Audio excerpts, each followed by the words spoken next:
5월 8일 새벽 아침을 하나님 앞에 드리겠습니다. 함께 기도하겠습니다. 좋으신 하나님, 이날도 우리에게 새 생명 주심을 감사합니다. 새벽을 깨우며 하나님 앞에 선 모든 이들에게 하나님 함께 하시고 강건케 하여 주시옵소서. 주님을 바라는 시간 되길 소망합니다. 예수님 이름으로 기도드립니다. 아멘. 오늘 우리에게 주신 하나님의 말씀은 신명기 15장 1절에서 11절 말씀입니다. 생명의 삶 62페이지입니다. 신명기 15장 1절에서 11절의 말씀입니다. 제가 읽겠습니다. 매 7년 끝에는 면제하라. 면제의 규례는 이러하니라. 그의 이웃에게 구워준 모든 체주는 그것을 면제하고 그의 이웃에게나 그 형제에게 독촉하지 말지니 이는 여호와를 위하여 면제를 선포하였음이라. 이방인에게는 내가 독촉하려니와 내 형제에게 구워준 것은 내 손에서 면제하라. 내가 만일 내 하나님 여호와의 말씀만 듣고 내가 오늘 내게 내리는 그 명령을 다 지켜 행하면 내 하나님 여호와께서 내게 기업으로 주신 땅에서 내가 반드시 복을 받으리니 너희 중에 가난한 자가 없으리라.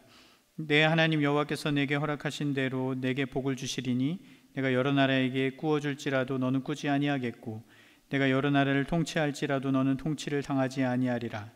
내 하나님 여호와께서 내게 주신 땅 어느 성읍에서든지 가난한 형제가 너와 함께 거주하거든 그 가난한 형제에게 내 마음을 완악하게 하지 말며 내 손을 움켜쥐지 말고 반드시 내 손을 그에게 펴서 그에게 필요한 대로 쓸 것을 넉넉히 구워주라.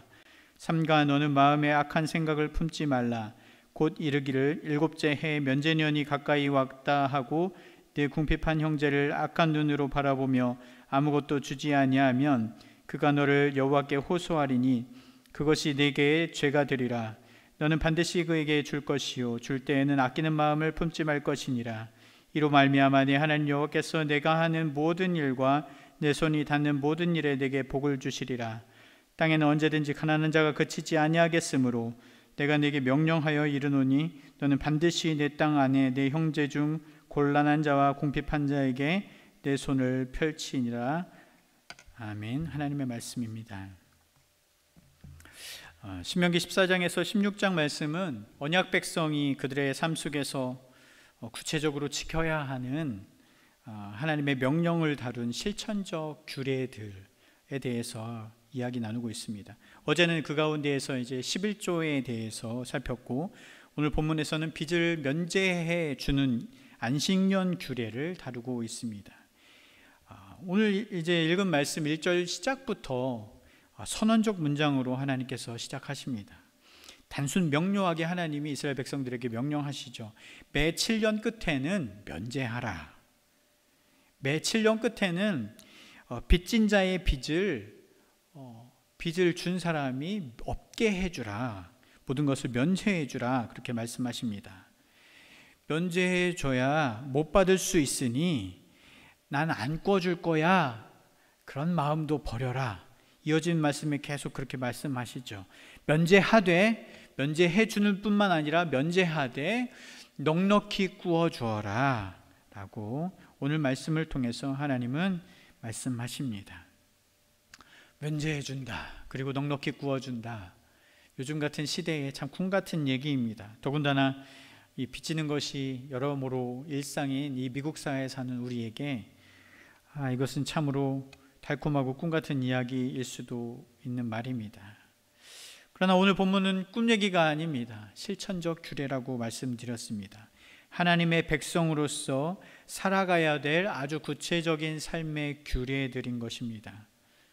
그리고 그 실천적 규례는 결국 본질적 신앙의 고백을 바탕하고 있는 것입니다. 그렇기 때문에 이 규례들을 실천하면은 그 앞선 전제되는 몇 가지 신앙 고백들이 있다는 것입니다. 그것들을 살펴보고자 합니다. 가장 먼저는 이것입니다. 이 면제의 행위들, 구워줌의 행위를 통해서 하나님의 백성은 주권자 하나님을 고백하게 되는 것입니다. 어제 본문의 그 11조 말씀도 마찬가지입니다. 11조를 낸다는 그 행위, 동일한 의미가 있습니다. 내게 있는 재물이 내 것이라는 생각으로 여러분 11조를 낸다는 것은 불가능합니다. 마찬가지로 내가 정당하게 빌려준 어떠한 금액, 빚, 그것들에 대해서 내가 정당한 방법으로 돌려받을 수 있는 그 권리, 그것들을 포기해 버린다는 것, 그것을 면제해 준다는 것, 그것은 참 어려운 일입니다. 그것도 한 번이 아니라 7년마다 정기적으로 면제하게 되는 것. 그렇게 안식년이 되면 면제해 줄 수도 있다는 그러한 규정이 있는 것을 알면서도 또 구워줄 수 있는 것, 거기다가 말씀대로 더 넉넉히 구워줄 수 있는 것, 그것은 참 어려운 일입니다. 그것은 내 거야 라는 마음, 내가 가지고 있는 것이 내 거야 라는 생각으로는 도저히 불가능한 규례입니다. 온전한 신앙의 고백, 모든 것이 주께로부터 왔다, 하나님의 것이다, 하나님이 주셨다, 내 삶의 모든 것의 주인은 하나님이시다, 내 삶의 주인이 하나님이시다, 주권자 하나님이다 라는 고백이 있을 때에야 비로소 11조도, 이 면제의 행위도, 구워주는 행위도, 넉넉히 구워줌도 다 가능하다는 것입니다.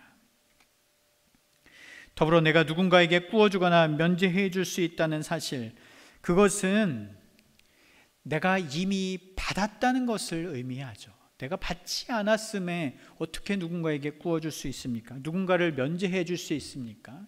내가 이미 받았기에 누군가를 구워줄 수 있는 것 아닙니까?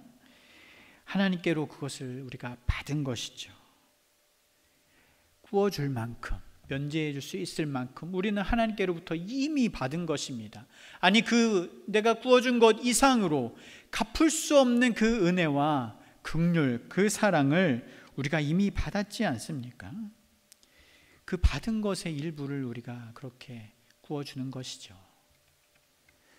그럴 때에 누군가에게 재물을 구워주면서, 누군가의 그 빚을 면제해 주면서 우리는 오히려 그것들을 아쉬워하고 아까워하는 것이 아니라, 이미 내가 이렇게 구워줄 만큼 받았구나, 그래, 이렇게 줄 수 있는 것이 하나님이 내게 주셨기 때문이지, 감사하게 된다는 것이죠.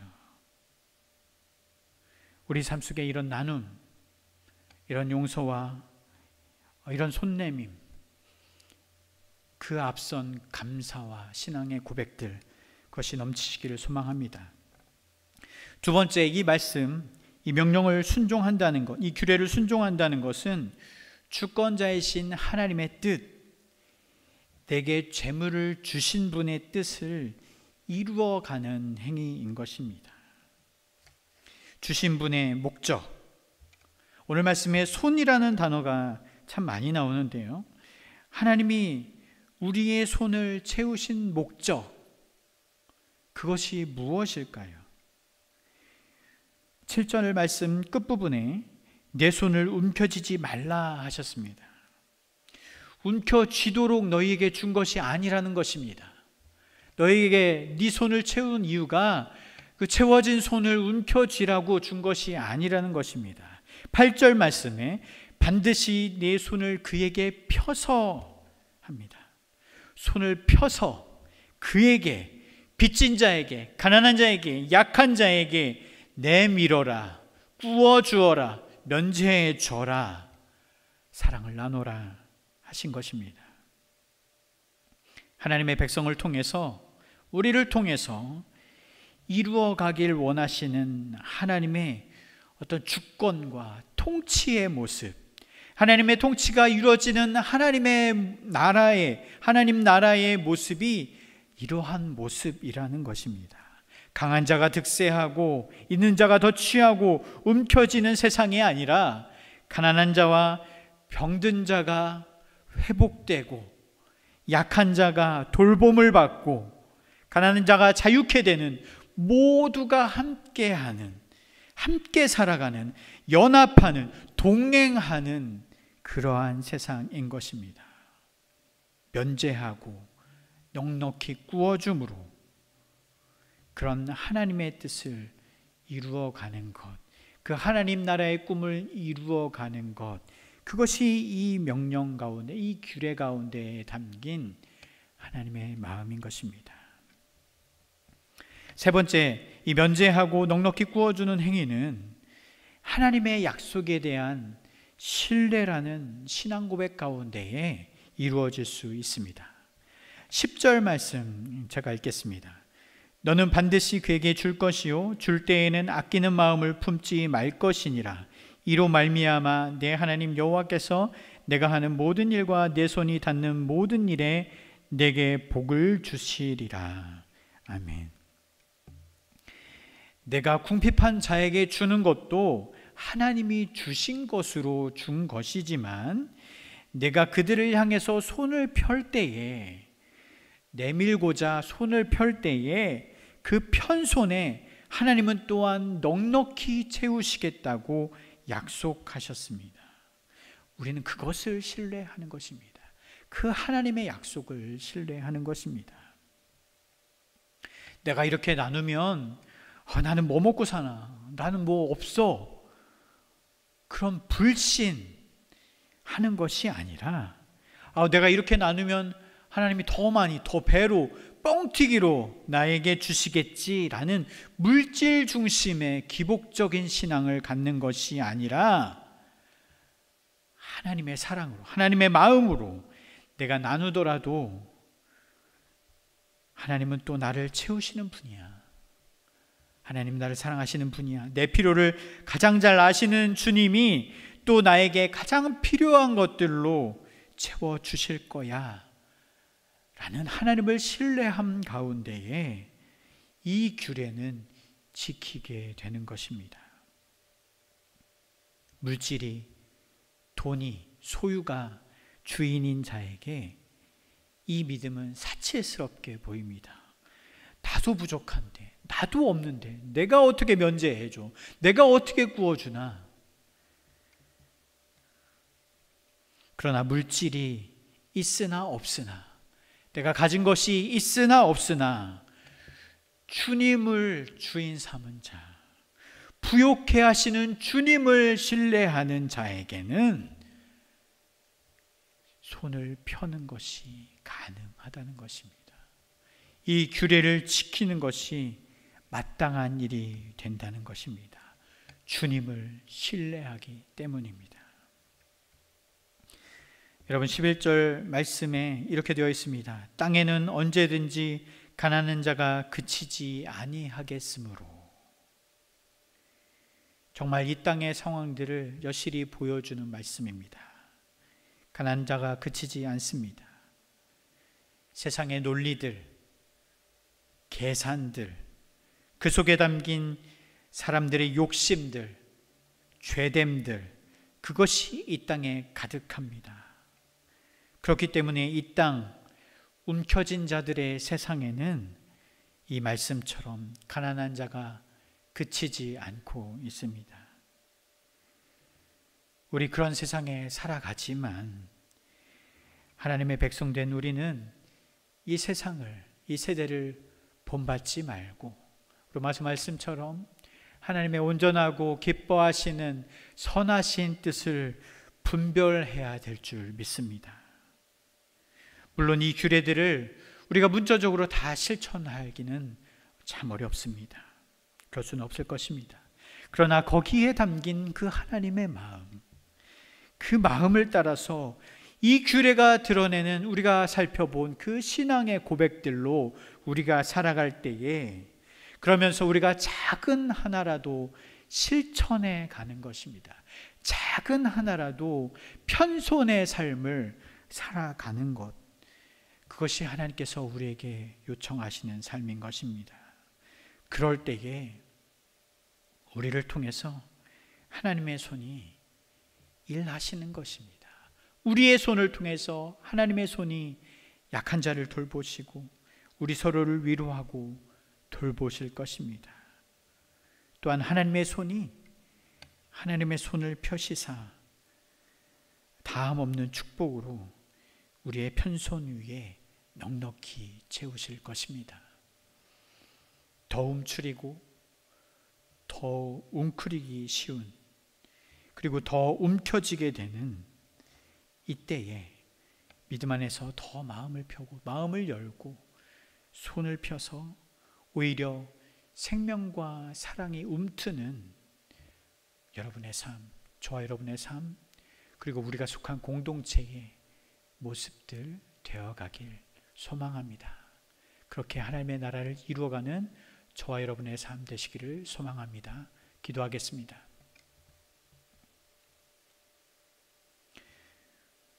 우리 삶의 주인 되신 주님, 우리에게 있다 하는 모든 것이 하나님의 것임을 고백합니다. 주인 되신 하나님의 마음을 따라 우리들 이 말씀에 요청하시는 바대로 구워주고 나눠주며 사랑으로 돌보고 약한 자를 일으켜 세우는, 가난한 자를 살피는 우리의 삶 되게 하여 주시옵소서. 우리 마음 가운데 인색하고 움켜쥐는 마음 없게 하시고 넉넉히 손을 펴시사 하나님의 그 넉넉한 손을 따라서 우리도 사랑의 손을 펴 긍휼을 베푸는 자, 하나님의 백성 되게 하여 주시옵소서. 어렵고 눈물 흘리는 자들의 삶의 자리가 있진 않은지 늘 살피게 하시고, 하나님 그런 인연들을 또한 만나게 하시며 보게 하시어서 그들을 위해서 기도하며 끊임없이 손을 내밀 수 있도록 우리를 보내어 주시옵소서. 감사드립니다. 예수님 이름으로 기도드립니다. 아멘.